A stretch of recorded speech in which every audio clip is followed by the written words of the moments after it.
Merriam-Webster defines smorgasbord as a luncheon or supper buffet offering a variety of foods and dishes. Similarly, life in and of itself is a variety of people, careers, and cultures. Join me, Matt Bingle, as we discuss how each individual became the person that they are today, and whatever else they want to talk about too. It's an open invitation, and you're invited. So come on in and grab a seat. Welcome to Bingle Smorgasbord.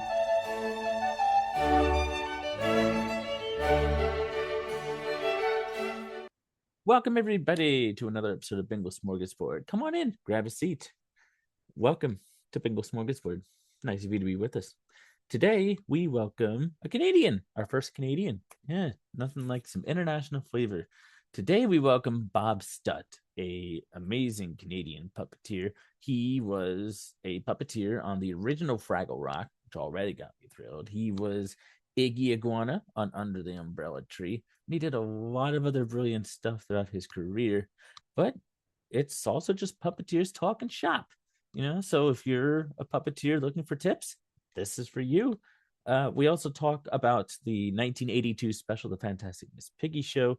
We also talk briefly about the kind of obscure special from 1993, The Biggest Little Ticket, which Iggy was in with Rockapella and a whole bunch of other great people. This is just a lot of fun, and again, it's just puppeteers talking shop. And there's a little special treat at the end. You'll want to stick around for the entire thing because there's a little something special at the end. Just stick around. Enjoy.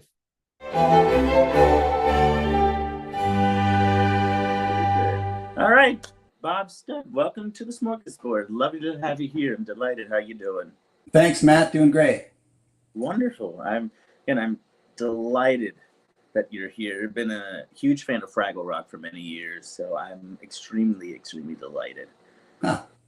How old are you? I am 26, so I'll be 27 in February. So Fraggle was, you didn't watch it live as a kid? No. Just picked it up later? Yeah. Okay.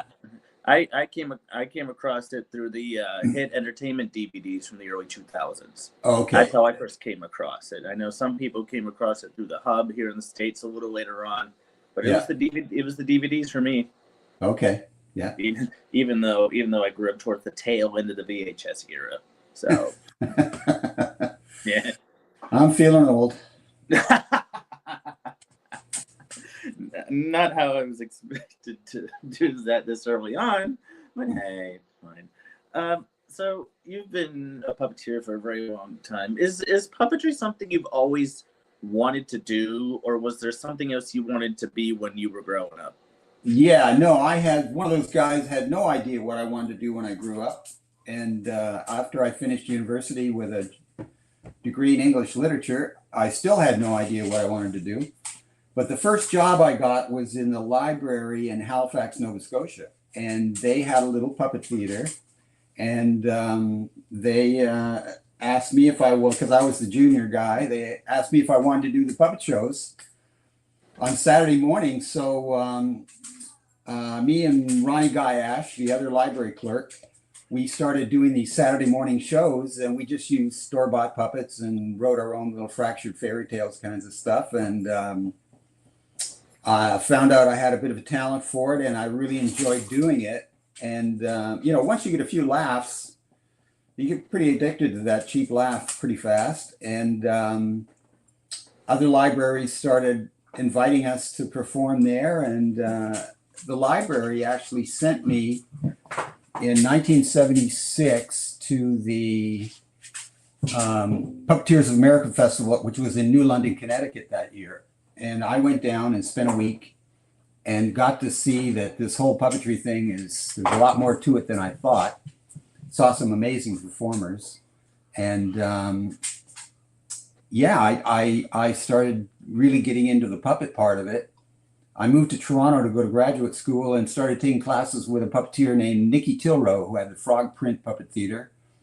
And they just won a Unum Award for their puppet show. And I started taking classes with Nicky while I was going to school, to the point that she asked me to join the company. So at that point, I I quit university, which was fun telling my parents after 5 years of school, I'm going to run away and join the circus kind of thing. But I worked for Frogpint for a good 5 years, touring all over the place. It was a wonderful education. Nikki was trained by a Czech puppeteer named Boslav Osina. And of course, in Europe, puppetry is considered an art form. It's not just for kids. So I had a very formal European training in puppetry manipulation. Wasn't allowed to do any voices for the first 2 years. And that served me really well when I started to do a little TV work, a few commercials, a couple of shows. And then when the Muppets came to town in '81 to audition for Fraggle, you know, I was ready. And actually, it was funny because at the time there was maybe 11 of us in the whole country that were making our living as puppeteers, and Henson was looking for 11 Canadians to add to, you know, their regular roster, and I went down to the audition figuring I'm a shoo-in, but there was 400, you know, every actor, comedian, juggler, everybody was there auditioning for the Muppets. But of course, they'd done that many times before. Oh. They knew exactly what to do. So Richard Hunt would take 10 of us in at a time, and he would say, put a puppet on, and then he would ask us to count to 10. 1, 2, 3, 4, 5, 6, 7, 8, 9, 10. And then he would say, you know, you and you stay. Thank you very much to the rest of the people. And of course, what he was looking for was every number to 10 is one syllable except for 7. Right. And that's 2 flaps, right? 7. Yep. So if you didn't do the 2 flaps, he knew you'd never had a puppet on before. And Right. that was the way they weeded it 300 down, 400 down to about 30 by the end of the day. And then Jim and the producers, Diana Birkenfield, they all came in, and we did a more formal audition for Jim. And then they put us into what they did was, and I find this a very American way of doing things, they took 13 of us and they told us there was going to be 11 parts, and they put us into a 2-week intensive workshops with Richard. And at the end of that, they said 2 of you will be gone and the rest will stay. So it was a bit of an edge to the whole thing, but it really got you focused. And I ended up getting one of those parts and worked for the Muppets, well, till Jim died. And you know, Disney came in and moved everything to the States. Jim always loved to shoot in Canada. Yeah. But you know, having the Muppets on my resume was the golden ticket from then on. Oh yeah, I can imagine. English literature, huh? Any favorite pieces of literature? Yeah, I've got a bunch of people that are my favorites. You know, I read a lot of crime stuff and things like that, and that's what I wrote. I wrote a book called Puppet, which is actually an adult suspense novel, and it just won the fiction prize at the New Brunswick Book Awards this year. Oh, wonderful. Yeah, it's the story of a talented TV puppeteer who gets involved in scandal, blackmail, and murder. So I like to say it's my story, except for the talent part. Oh, wow. I got my dog's here off camera trying to take his Chewy toy from me, so that's why I'm. What breed of dog do you have? Odie is come here, come on up here. Yeah, boy. Odie is a husky boxer chow mix. Oh, wow. Yeah, and a very, very sweet boy. Oh, I'm sure. Yeah. I'm You have a sure. dog, Matt? Sure. I do not have a dog. Okay, cat? Nope. Nothing? Nope. Oh, Nope. okay. A friend of mine has a dog though. I'm forgetting. It's a beagle. It's a beagle Jack Russell mix. I believe. Oh boy. Yeah. Good luck with that one. Yeah. No, good luck. Now we've had very different puppet shows back then. You had The Friendly Giant, which you worked on, a long-running show. Yeah, 25 years. Of course, we had Sesame and all that. What do you think was before all that? How do you think the puppet scene in Canada was like back then? Because Well, it it passed it differently from here, I'm sure. Yeah, but it was, it's interesting because we had shows like Friendly Giant and Mr. Dress Up and Maggie Muggins and stuff like that. And of course, we would get Thunderbirds. You know Thunderbirds? I think I've heard of them, the British marionette show. Oh yeah, yeah. Oh yeah. So stuff like that, and Diver Dan, which used to be on the Buffalo stations. We could get Diver Dan, which was an underwater thing, again with marionettes. But that's where Jim's genius came in. Those shows, Kukla, Fran and Ollie, or Mr. Dress Up Friendly, they always had like a puppet stage, and the puppets were on the stage. Even Mr. Rogers, they had the castle thing. Right. And the puppets performed on that stage. Whereas Jim came along and he said, well, get rid of that. The camera is your stage. The camera is your framing, is your proscenium. It seems like such a simple idea now, but that's what genius is. It's when you get that simple idea that changes everything. So when Sesame Street came along, of course, they just used that frame so wonderfully with Grover doing his near and far stuff and all that kind of thing, and it just changed how puppets operated on television. Oh, absolutely. I wholeheartely agree. The camera is essentially your lens as a puppeteer, but also their lens too, because again, it was just a simple stage, but it's like no, it's much more than that. But, and then Jim too came up with the look of the Muppets with that triangular, the two eyes and the nose, like Kermit, with that slight inward focus that was just perfect for a camera, for TV cameras. So until that time, puppets were puppets, and they were built for the stage, and cameras would shoot it. Whereas Jim, he said, I'm building the puppets for the TV. And it just, changed everything. Yeah, no, I'll give a tip for anybody who's a puppeteer. It has to be like right at the camera, even if it's just a little bit off. You're not looking directly at it anymore. That eye line thing is tricky. Eye line's huge. Yeah, eye line is huge. Yeah. So, do you do shows yourself? Are you a puppeteer? Yeah, I am. I am a puppeteer. Been doing that. Mainly online for the last 6 years. Okay. Yeah. And you have a main character that you use? I do. I mean, let me get him, actually. I have him right here. Oh. Hello. Did you build that one? I did not. Okay. I haven't built my own puppets yet. I hope to. This is Marty Monster. Hello. Nice to meet Marty. you. Hi. Yep. You wanna demonstrate the eye line for a sec? Yes, once you get out of the frame, that'd be nice. Thanks. So you folks will notice that the eyes, careful where you put the finger. The eyes and the nose, they make a triangle like that. Mm-hmm. See? And even if he's off just a little bit, now you're not looking right at it. You're looking a little more off. Yeah. Please. Thank you. Yeah. Yeah. So it has to be straight like this. Yeah. And it was always tricky working with live actors, because you'd have to explain to them before the shot. I mean, as a puppeteer, you're watching the monitor, so you can always see what the shot looks like. Right. So it might look like Marty is looking at Matt, but on the camera, but in reality, his eye line is probably way off in terms of you looking at him. Right. So you'd have to explain to actors that, I might not look like I'm looking at you, but I actually, on camera, I am looking at you, kind of thing. Right. And I always noticed with the Muppet Show, whenever they had different actors on or different people on, some of them were really good with puppets. They could get right into it. And others, they're always looking down at the puppeteer, or they just are never comfortable.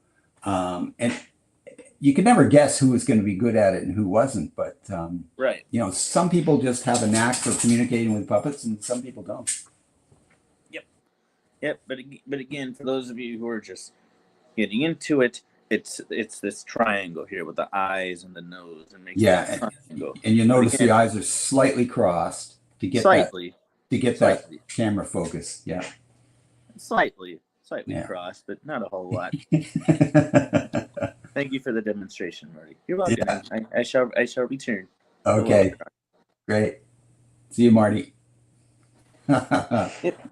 Fun little demonstration there. Are you left-handed? I am left-handed. Yes, okay. I am. Yeah. Yep, I am indeed left-handed. Now, speaking of people, let's go back to 1982 with the Fantastic Miss Piggy Show. First of all, very fun special. But one scene that has stood out to me, and I doubt you were involved in this particular scene. There's a scene in the special where Miss Piggy is singing "You Do Something to Me," and you actually see people in the audience. I don't know if you were in that audience or if you were not. How difficult could you imagine filming something like that in front of a live audience? Yeah, I don't remember doing it in front of a live audience, but I might not have been there that day.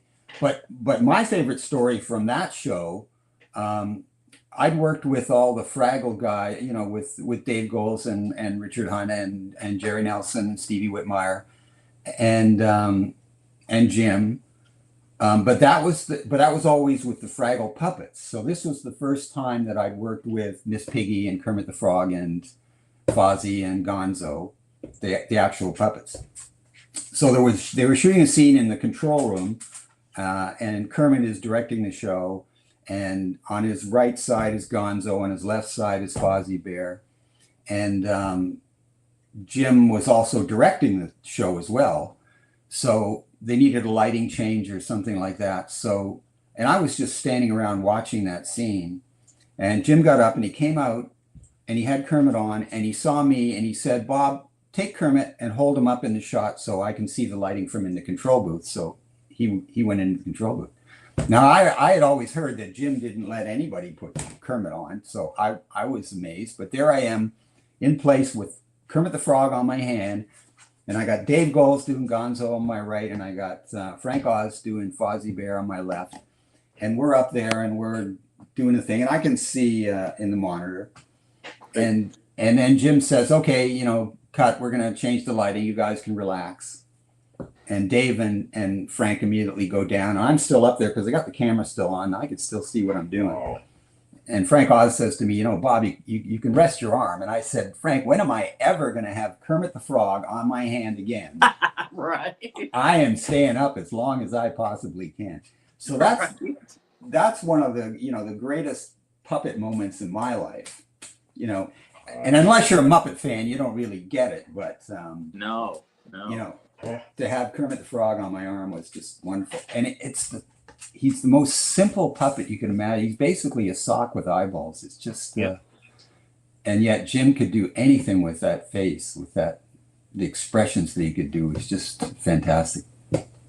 That was quite a special. That also had Andy Kaufman was on that special, right? Yeah. But he played his terrible L.A. Vegas lounge singer Tony Clifton. Right. And Andy was a weird guy, but Jim loved people like that. He loved the weirdos. But Andy Kaufman, he would get dressed as Tony Clifton at his hotel that morning, and he would show up on set as Andy Clifton. And Andy Clifton was a total, or whatever his name was, Tony Clifton, was a complete jerk. That was his character, that he was a no-talent, complete jerk. So he was a no-talent, complete jerk to all of us for the whole 2 days that he was there shooting the show. And that was his style of comedy, I guess. I don't know.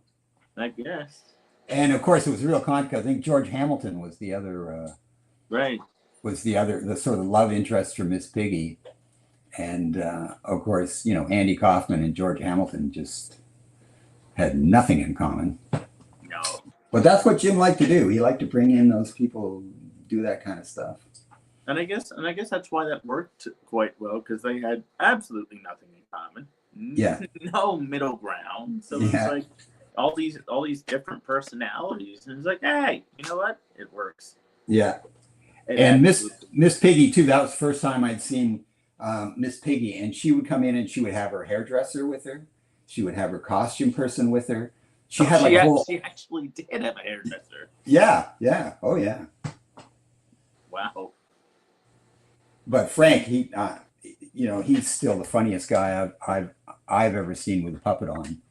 Take the puppet off, and he's kind of scary, but putting Miss Piggy on, and he just had the crew rolling in the aisles. Oh yeah. Yeah.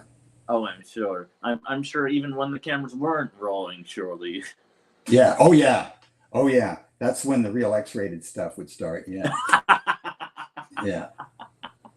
Oh, I can imagine. It's like, hey, cameras aren't rolling. Let's do stuff we. But Frank too was funny because he, being one of the original guys, he had a license to do anything. Like if you were operating a Muppet in a scene, as soon as you finished, you had to hand it over to one of the puppet wranglers from the Muppet Workshop. They immediately took it away and fixed it all up and ever.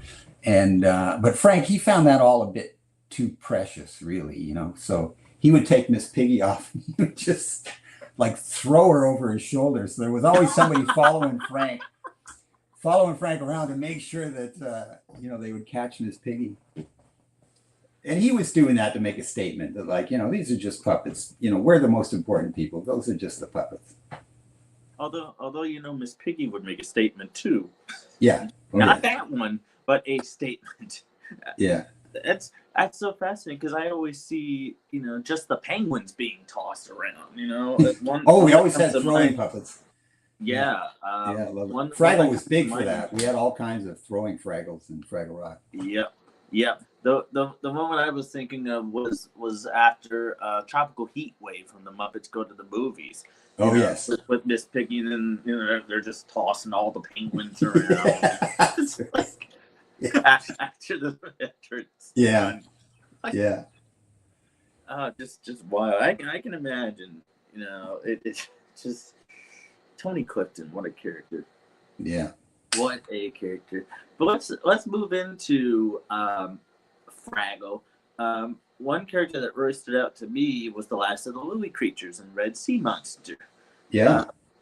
How big was that puppet? It looked huge. Yeah, it was huge, but it was in sections. So I'd be doing the head, and then Tungazi would be doing the body, and then somebody else would be doing the tail. And they were actually three separate things. But the head was tremendously heavy. For somehow in the first couple of seasons of Fraggle, I got a reputation for being the guy who could hold up the big heavy stuff. So I got the puppets like Wander McMooch and Red Sea Monster and the really big heavy, which I didn't mind.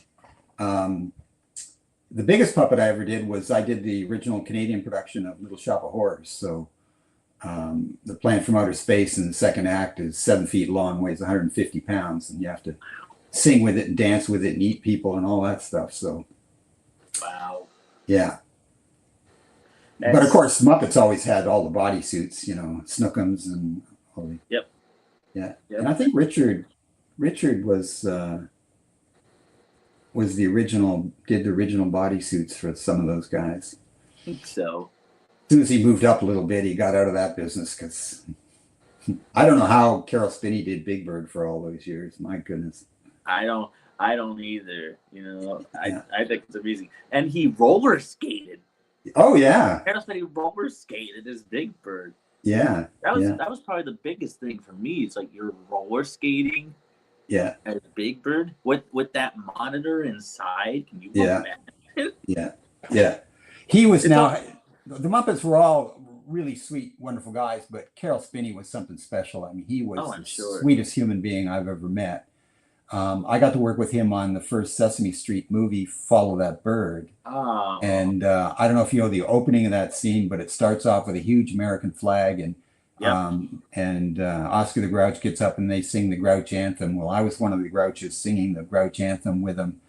And Carol was so good to us, and he gave me a Big Bird feather, which I still have. One of my real treasures. Yeah.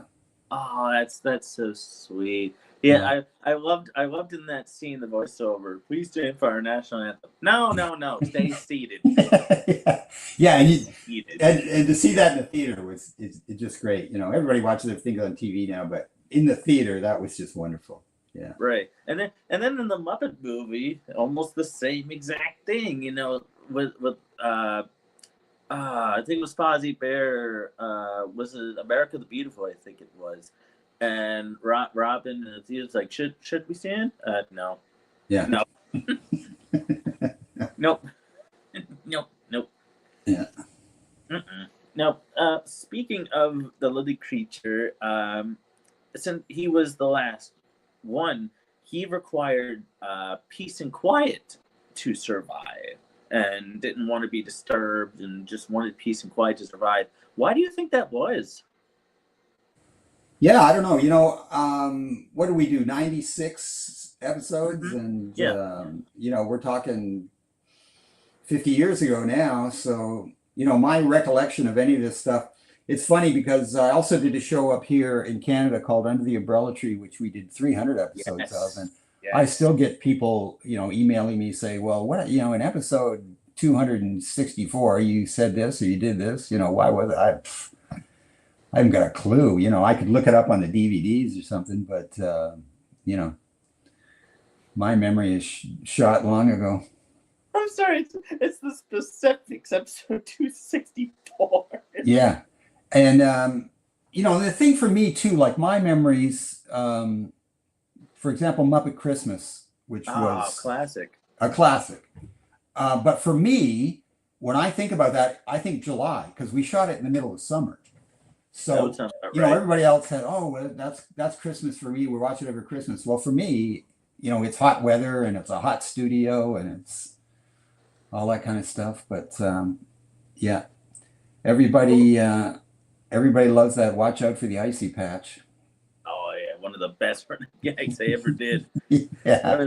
One of the best. Yeah, they're always releasing like Christmas albums in like September or October. It's probably later now, but yeah, I feel like, for example, John Denver and the Muppets of Christmas Together, I think that was released in October of '79, I think it was.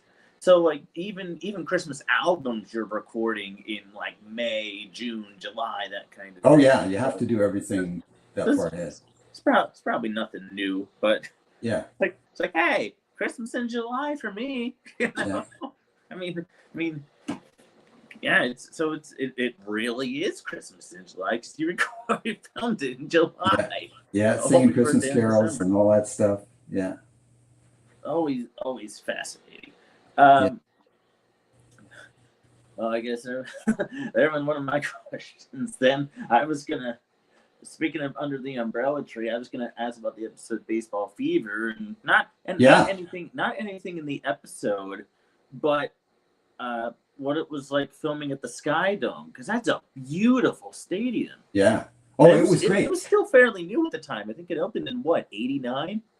Yeah, it was pretty new. You're right. And the way that happened was that Devon White, who was center fielder for the Jays at the time, the show was on Disney Channel in the States. Right. And his kids were big fans of the show.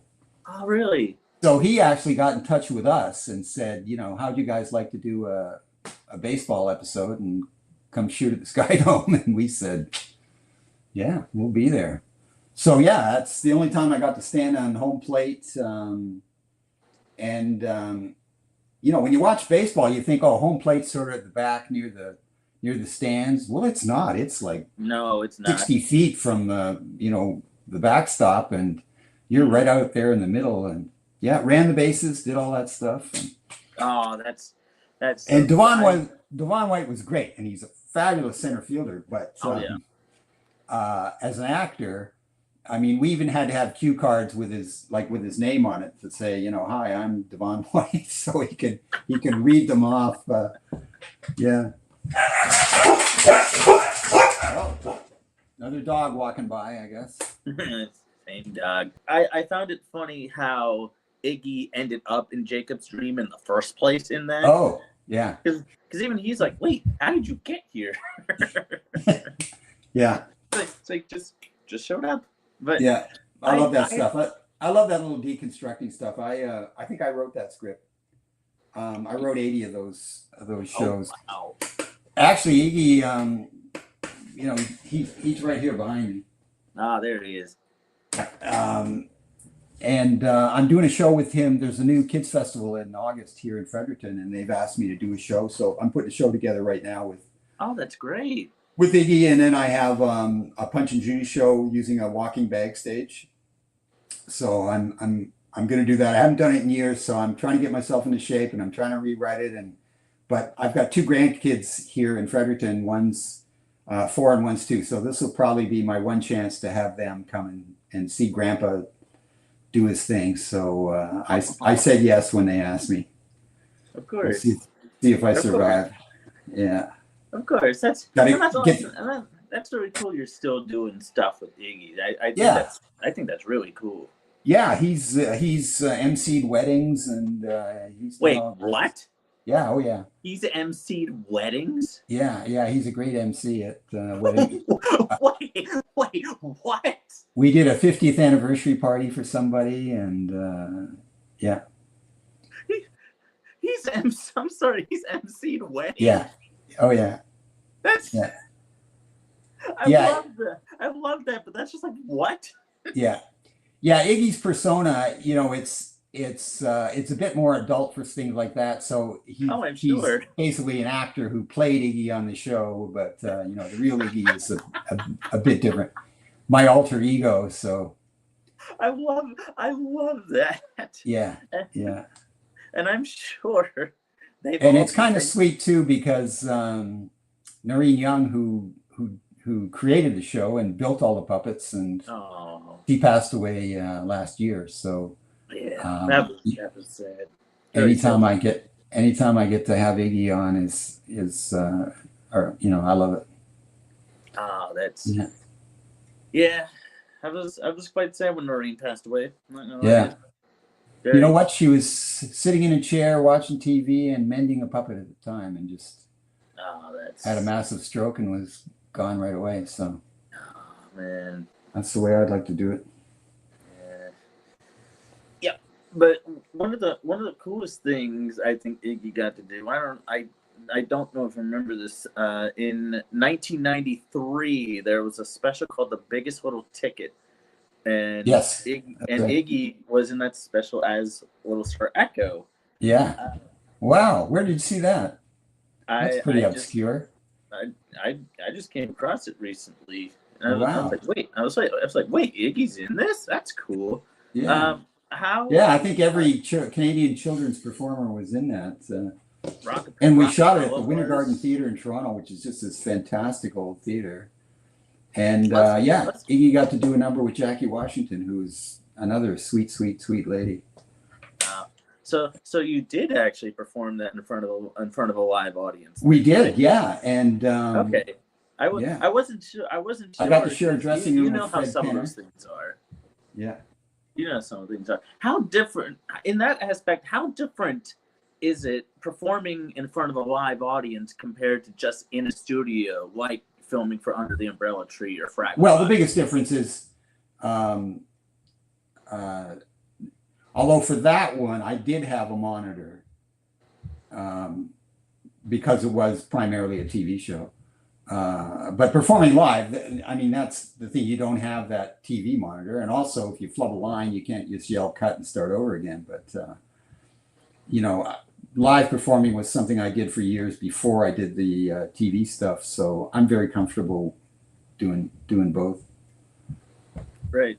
But then again, you know, you get that live spontaneous reaction compared to like Under the Umbrella Tree, where it doesn't even air for months. And, yes. You know, but at the same time, if you're doing television, whether it's the Muppets or Umbrella Tree, whatever, there's at least 40, 50 people in the studio that are basically your audience.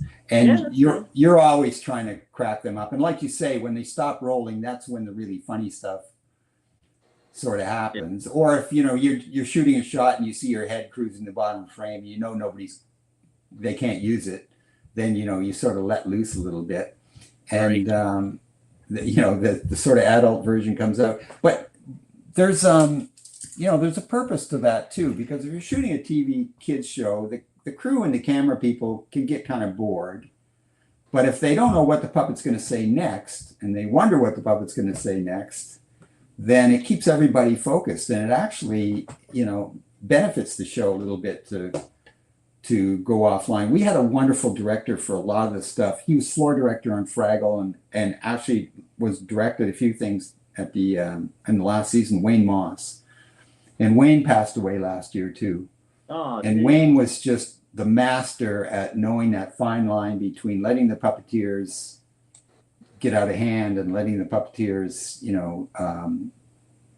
he could always keep us on schedule and thing, but he knew that if we could entertain the crew, that would keep everybody a bit more focused, and they'd get more done, and they'd get better shots. And yeah, geez, Wayne's another guy that I miss every day.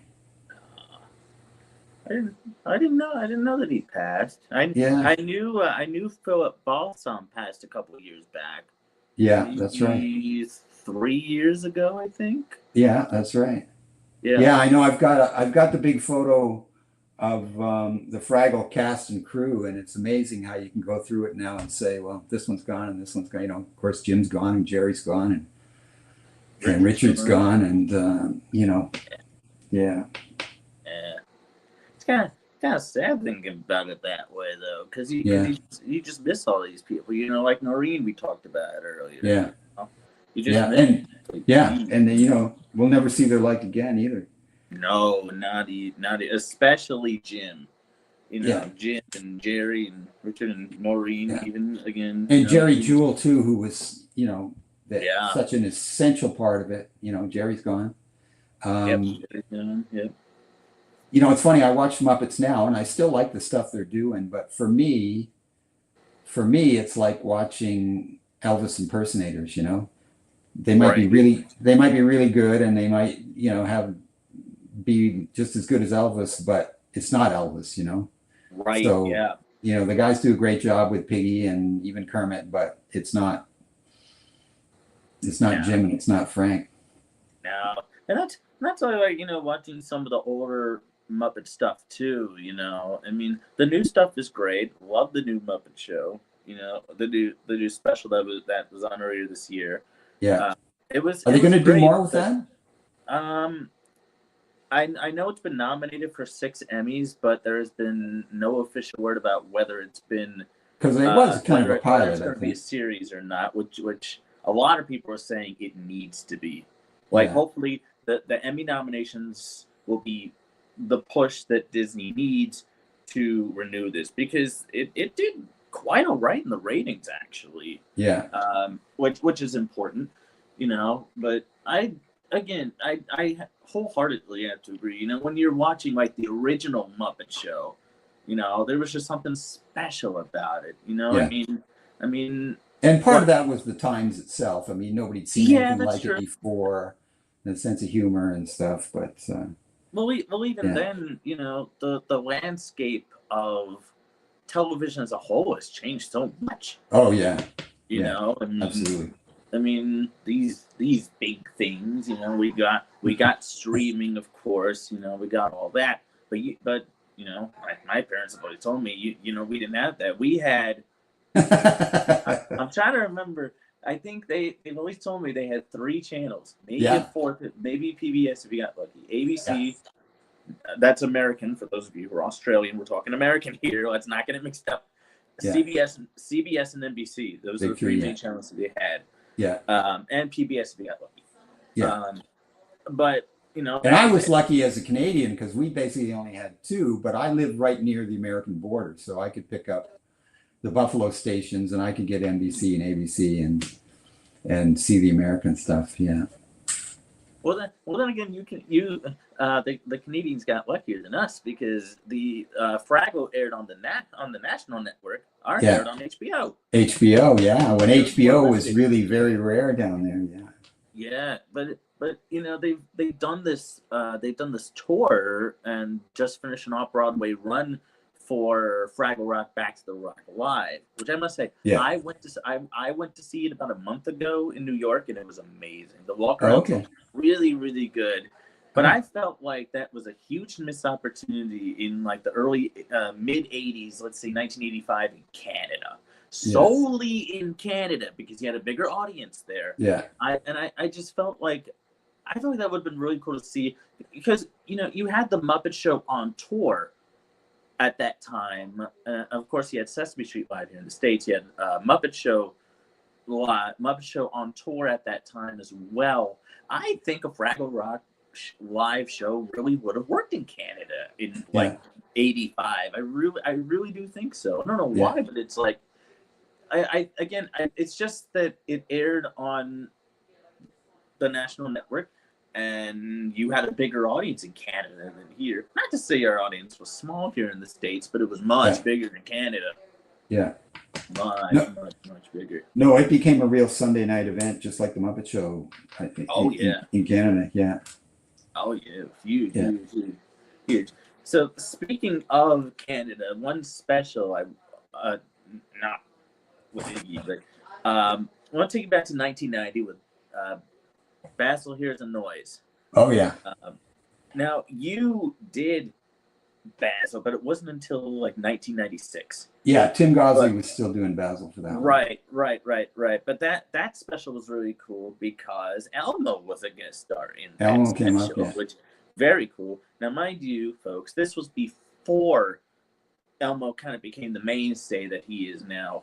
How did that happen? Tell me about the crossover between American Sesame Street and correct me if I'm wrong. I think at the time, was it called Canadian Sesame Street or was it Sesame Park by then? No, it was Sesame Park later. So yeah, it was Canadian Sesame Street, and instead of the Spanish inserts that you would have in the States, those all came out, and we would put in the French ones or the Canadian ones. And then Sesame Street decided to franchise. They decided they were going to have productions in different countries, and Canada was the test one for that. So we were the first one to get our own Muppets, Dodie and Basil and Louie the Otter. And Dodie was Rob Mills originally, who did Junior Gorg, and Pierre Paquette from Montreal, who's just a fabulous puppeteer, and Tim Gosley did Basil. But after 7 years, Tim he lived in Montreal, and he was getting offers for another series there, and he decided to do that. And I was already was a writer on the show, and I was doing a lot of extra puppet stuff. So on Basil Hears a Noise, I was doing a lot of the sheep stuff on that one. And they asked me to take over, and then I took over for the last 7 or 8 seasons of as Basil the Bear. And so how the special came about, I'm not sure, but now Kevin had certainly been up before, and he worked on when we did the Jim Henson Hour, and we did shows like Dog City and those kinds of specials. Kevin would come up and be a big part of that kind of stuff. So we all knew him, and of course Marty used to come up all the time. Marty Robinson used to come up all the time. And I met all those guys on Follow That Bird in '84. So there was that tight connection. Who else? Actually, on Follow That Bird, I did most of the Grover stuff because Frank was directing Little Shop of Horrors, the movie. So he just came up for the first week of doing Follow That Bird, and then after that, I did all the Grover stuff, and he just dubbed his voice in later. Oh, wow! Which was fun. I remember being just sort of a young kid, and they came and told me I was going to do the Grover stuff, and I went to Frank and I said, Frank, give me any tips or anything you want me to do, and he just looked at me that dry way he does, and he said, "Yeah, be funny, but not too, but not too funny." Right. You gotta find that balance. You want to be funny, not too funny. Well, he didn't want me taking over Grover from him. That too, yeah, because this is his after all. But that was great because we got to work with John Candy on that film, and oh yes, Dave Thomas, Joe Flaherty were on it. So yeah, on Fraggle we never had the human guest stars, so it was always fun to do the shows where you had the humans. Yeah. Right. And those with Doc and Sprocket, of course, were filmed separately, of course. You know. There was, but they were their little studio was right beside ours, so we were often, we were right there and doing rods or hands. Or I remember doing a lot of Sprocket tail stuff, and yeah. So it literally was a Fraggle hole, you could say. Yeah. It literally was. The most fun I had in Fraggle was I did a lot of right hands for Dave Goles on Traveling Matt.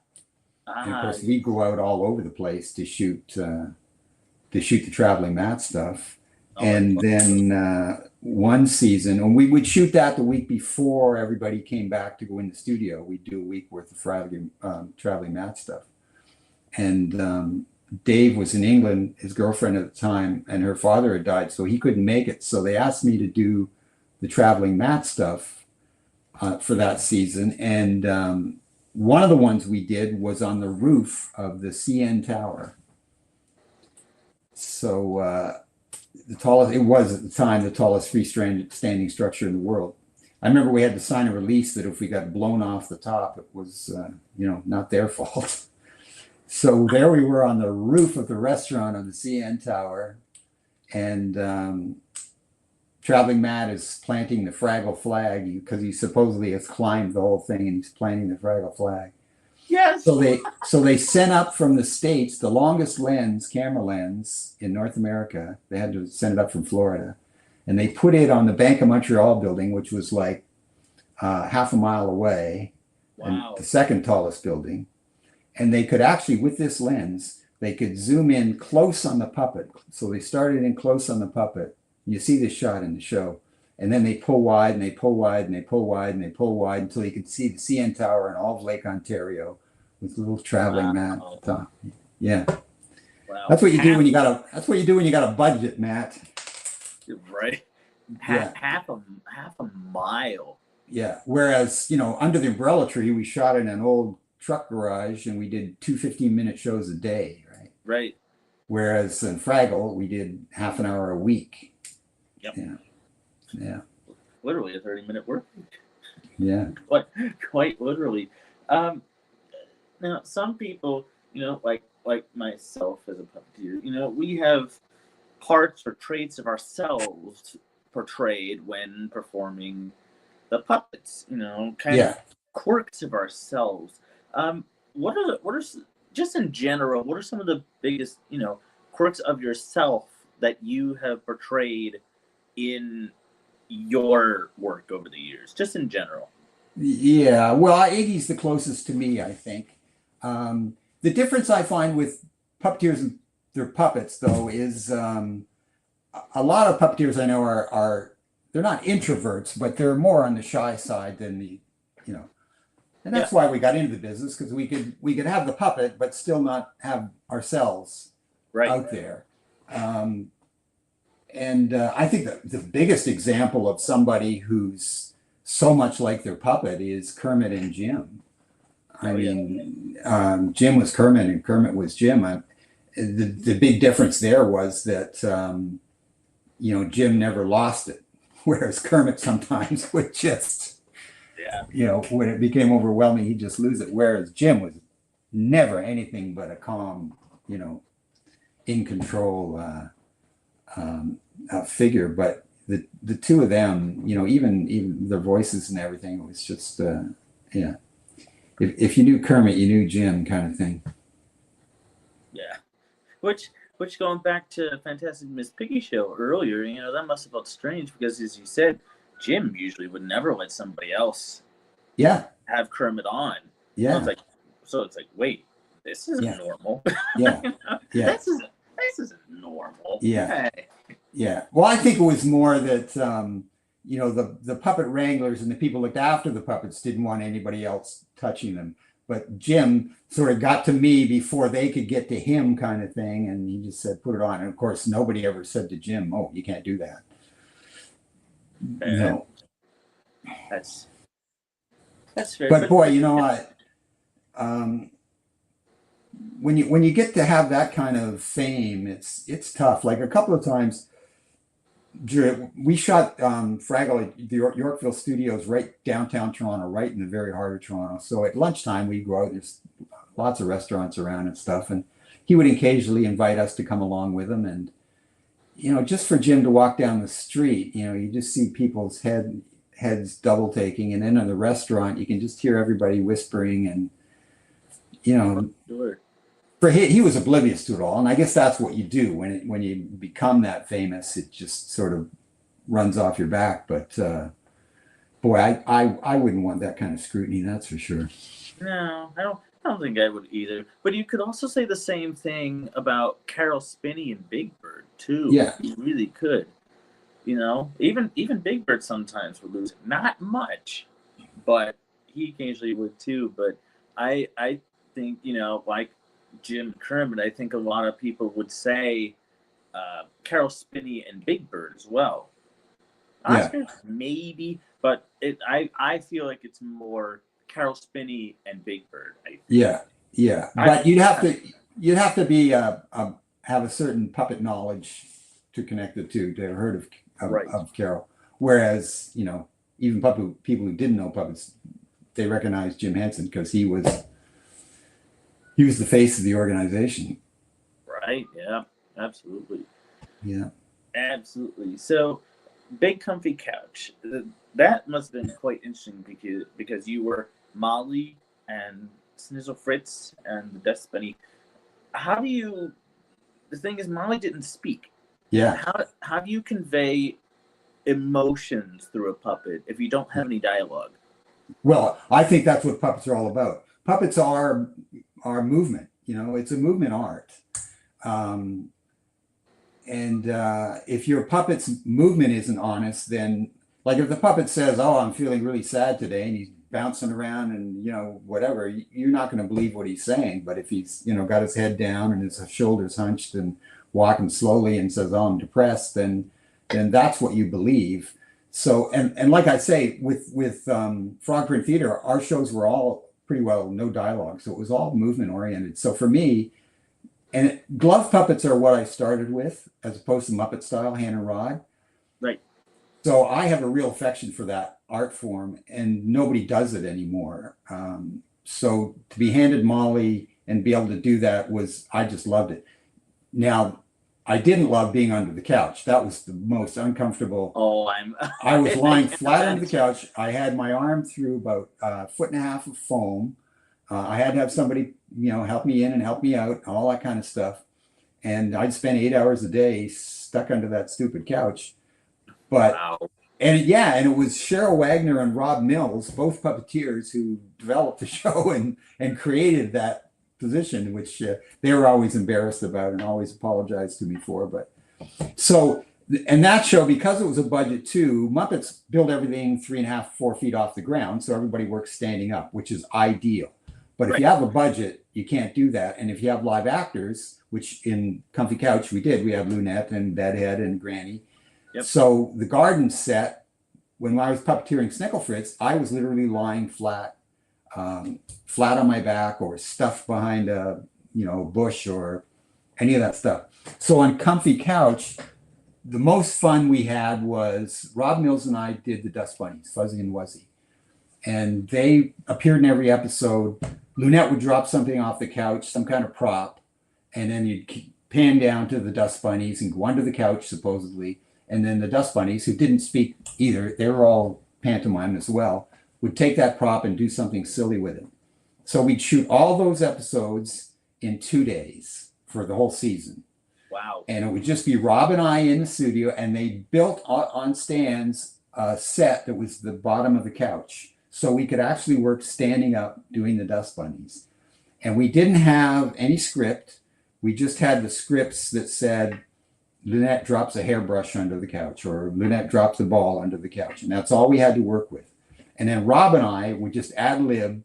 We'd take that prop, and he and I would just ad lib with it. And Rob is an improv master, and he directed the show, and he produced the show, and was one of the writers on the show. So for Rob to be able to come in and play puppets for 2 days and just improv with me, we had such fun. a lot of the crew would, even though it was their day off, they would come in just to watch Rob and I doing all this really stupid stuff with the dust bunnies. You know, half of it was X-rated and you couldn't use it, but we always get just you know, a nice little gem that would fit into the show, and then they'd hand us the next prop and we'd go on to the next one. So when I think back to Comfy Couch, those are the days that were the most fun for me.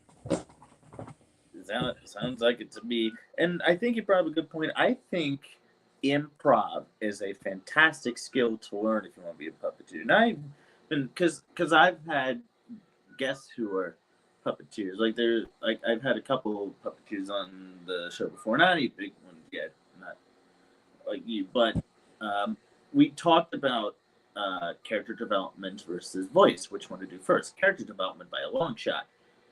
But I think character development, improv is especially a great thing to learn. You know, you never know when you'll need it. You know, I think that's a great thing to learn, even without a puppet. I think improv is a great thing to learn because sometimes, you know, you're on your feet. You know, not literally, but you literally think on your feet, like the dust bunnies. You know, with no net. Yeah. You know? Yeah, absolutely. And Brian Henson had that whole Puppet Up thing. Yeah. Going. Is that still going? I don't know. Yeah, it's still going. They're doing some shows in most of the shows are in LA. But yeah, it's still going. Yeah, I always enjoyed that the few times I saw it. You know, just table full of puppets and give them a situation and let them go. So you've said that you've written a lot of puppet shows like Under the Umbrella Tree and whatnot. What do you think is the biggest challenge in terms of writing a puppet show, especially one with multiple episodes and seasons? Yeah, I did a lot of writing for TV for puppet shows because you get a reputation for knowing how puppets work, and it is you gotta write things differently than when you would for a human. For example, if you had a puppet and the phone rings, so the puppet goes over and he reaches for the phone, you've got to write something that cuts away so that the phone can be rigged in the puppet's hand, and then you need to do another line from somebody else and then come back to the puppet with the phone already rigged so that he can, you know, answer the phone. Same with hanging it up, you know. He goes to hang up the phone, you got to cut away to something else. And if, as a script writer, if you can build that stuff in, it makes it so much easier to shoot and so much easier on the director that he doesn't have to figure all that stuff out with shots. In a sense, you would do your shot list while you're doing the script for them, which, you know, once I got a reputation for doing that, then the work all came in. So I did a lot of animation stuff too, and a lot of the puppet script writing. But, you know, it's funny, when I was writing for Canadian Sesame Street, you have all these producers and everything who are really, you know, they're sort of childhood experts supposedly, but they're not really, and they don't really know funny, they don't know Muppets. And it was a real challenge writing the Sesame Park stuff because they put such restrictions on you. For example, we wrote a script that had the classic, the puppet picks up a banana and answers the banana as a phone. Well, they wouldn't let us do that because they were worried that kids would be putting bananas in their ears. Right.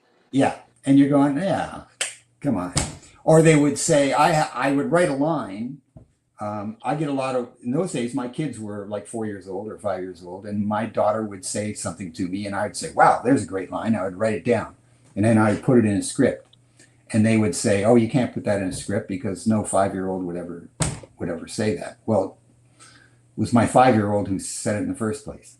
Or they'd say, you can't use that word because it's, you know, kids won't know that word. Well, what we're trying to do is expand their vocabulary, right? I mean, give them a new word and let them learn the new word. And it would go on like this and we'd be battling back and forth. And then one season, Norman Stiles, the head writer for Sesame Street, came up, and with Christopher, his partner, I know who you're talking about. Yeah, Christopher Sir. Yes, And they came up and they said, you know, we like what you're doing, but you gotta have more slapstick. You gotta have answering bananas. You gotta have them tripping and falling. You gotta have them doing all this. And the producers are going, what? So No. suddenly we got a little bit more freedom, and things became a little bit better after that. But puppets are slapstick. I mean, puppets have to do all that really stupid stuff. I mean, that's why they're puppets. If you're not taking advantage of the puppetry part of it, why not just shoot it with people? Right. Yeah. And that's what bugs me about a lot of puppet shows I see. After I've seen it, I say, well, you could have done that with people. And, you know, if you're going to use puppets, I want to see the puppets doing puppet stuff. And nobody knew that better than Jim. I mean, the old stuff he used to do on the Ed Sullivan Show, and Right. you know, just even Muppet Show, he constantly blowing people up and everything. You know, everybody thinks of Jim now, oh, Sesame Street and The Nights for Kids and all that kind of stuff. Well, no, that wasn't Jim at all. Jim was, you know, he was raunchy. He was blow things up, and, you know, poor Gonzo. I mean, he was getting lit on fire, everything. Huge, That's what made it funny. Huge misconception as well. I talked about that on the show before. Yeah. That there's a huge misconception that puppet stuff has to be for kids. No, it's not. Watch the Muppet Show. Perfect example. Yeah, exactly. Yeah. Marty, would you like to come back up? Why, certainly. Hey, Marty. I just pop up now and then. Okay. Good. Did you have a question for him? No, I just wanted to come back, give myself some limelight. Yeah. Even though there's no line, but whatever, it's fine. Yeah, this was wonderful. Would you be okay if we chit chatted with Iggy for a sec? Let me put him on. If you're okay with it, he'll give him a proper introduction, as he should. Yes, I will. Now I can't see anything here, so I don't know what I'm doing, but you're looking right at me. You're good. am I looking at the camera? Yep. Yeah. Yes, How you am I are. doing? Okay. Hey, Marty. Hey, How are you, buddy? hello. Nice to see you. Proper introduction, ladies and gentlemen, from under the umbrella tree. Iggy Iguana has joined us. Yes, he has. Thank you very much. Thank you. How you doing there, Iggy? Yeah, I'm good. I'm nice to be off the stick. I can imagine. Yeah. So sitting around with that stick up your butt all day long, boy, I'll tell you. Oh, I know that. I know. Yeah. The The rest of my life I spent in a gym bag. Yeah. Right. So, Yeah. so your friend that was talking about you emceeing weddings? Yeah, I do weddings. Tell me about sure. that. I'll do Tell me weddings, about that. bar I'm so mitzvahs, fascinated by funerals, anything you want me to do. that. Weddings. Now, I assume these people you've done weddings for were fans of Under the Umbrella Tree. Is that correct? Oh yeah. I thought so. Yeah. I thought so because I don't know why I always found it weird. I'm like, wait, people were just like, wait, who is this? And they're like, oh, No. Yeah. Oh. Yeah. They were thrilled. Oh. Yeah. So Matt here had mentioned kind of a deep cut. Actually, we'll go back here to what we were talking about earlier. Filming at the Skydome for Under the Umbrella Tree. Ah. Yeah. I thought that was so cool. I really did. Yeah. In fact, here, let me show you a picture. Yeah, sure.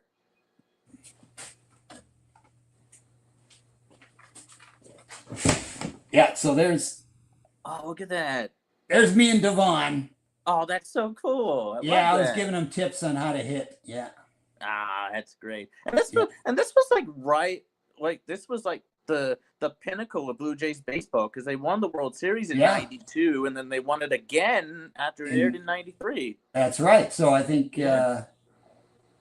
Excuse me. Yeah, that's when we were doing this. Yeah. That's very cool. You know, just seeing that banner. Now this was. I'm gonna guess films maybe late '92, early '93, before the '93 season. Just think about just visualizing it in my head, like right up there in the Raptors, Toronto Blue Jays, 1992 World Series champions. Yeah. You must feel like, man, this is cool. We're in the same stadium where the 1992 World Champions played. Yeah. And eventually '93. Are you a baseball fan, Marty? Mm-hmm. Yeah. Yeah. Who do you root for? Red Sox? We we root for our hometown Baltimore Orioles. Oh, although I will say, the Blue Jays should have won the World Series last year. I will say they should have won it all. We were really rooting for the Blue Jays. We really were. Yeah. We had also mentioned briefly the biggest little ticket when you performed Little Sir Echo. Yeah. I thought that was very cool. We had literally just discovered that a couple days ago. Like, yeah, man, this is cool. Seeing all those people first when the curtain goes up, like, whoa, all these people are here. What is happening? All these people are here. So, yes. Yeah, I got a VHS copy around here somewhere. Oh, that's great. That's great. We just checked it out a few days ago. It was wonderful. That's the great thing about the internet. Everything's out there. Mm-hmm. Yeah, everything's still out there. That's also why I'm not real. There's always a term, lost media. I don't think a lot of things are lost per se. Yeah, not anymore. Not anymore. No, maybe except for because I know one of our main stations, NBC, they did what's the term? Tape wiping back then. Yeah. Oh yeah. A lot of the old stuff is lost. Those kinds of things are lost. You know. But I always thought that was so interesting. But since you're here, Iggy, is there anything you would like to say to our viewers who have watched Under the Umbrella Tree over the years? Just a little. Well, just thanks for watching. But you know what? I'm gonna go back on my stick because his arm is killing him. So so we'll see you later. Nice to meet you, Marty. Nice to meet you, Iggy. You can't wrap up any better than that. How about that? Talking to a TV star on this show. Yeah. Well, you can go ahead. I've spoken enough. Now, would you like to stay? Yes, I will stay. Fine. This was wonderful. Thank you so much for being here. It was really it was fun, Matt. Nice to meet you. Wonderful meeting you too. Yeah, it was wonderful. Thanks for being here. Okay. If you'd like more information about our guest, Bob Stutt, please visit his website at robertstutt.ca. And be sure to check out his book entitled Puppet, available from Merlin Star Press, wherever you find your favorite books. And if you'd like to follow the podcast on social media, check us out on Instagram and Facebook at Bingle Smorgasbord. That's all for now. Hope you got your fill.